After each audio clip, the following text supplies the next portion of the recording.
ఇప్పుడు గర్భసంచిలో ఫైబ్రాయిడ్స్ ఉన్నాయి అనుకుందాం. యాహ్!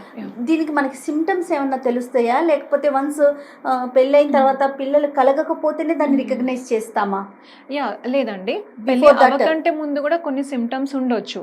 ఇప్పుడు ఫర్ ఎగ్జాంపుల్ ఫైబ్రాయిడ్ ఉందనుకోండి, వాళ్ళకి హెవీ బ్లీడింగ్ అయ్యే ఛాన్సెస్ ఉంటది.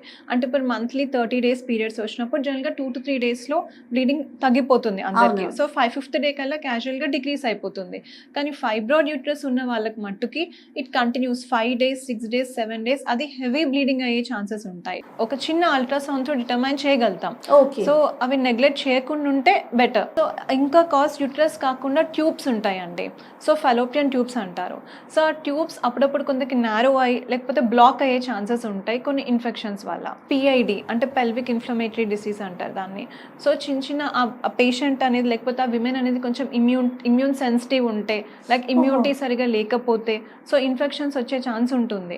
సో అలాంటి వాళ్ళకి ట్యూబ్స్ బ్లాక్ అయ్యే అవకాశం ఉంటుంది. సో ట్యూబ్స్ బ్లాక్ అయినా ప్రెగ్నెన్సీ రాకపోవచ్చు. సో బోత్ ట్యూబ్స్లో సింగిల్ ట్యూబ్ బ్లాక్ అయితే ప్రెగ్నెన్సీ ఛాన్సెస్ ఉంటాయి వన్ సైడ్ నుంచి. కానీ డబుల్ ట్యూబ్ బ్లాక్ అయితే మట్టుకి ఇంకా మనకి ఐవీఎఫ్ అనే ఆప్షన్ తప్ప చిన్న టెక్నిక్స్ త్రూ కూడా పాసిబుల్ అయ్యే ఛాన్స్ ఉండకపోవచ్చు.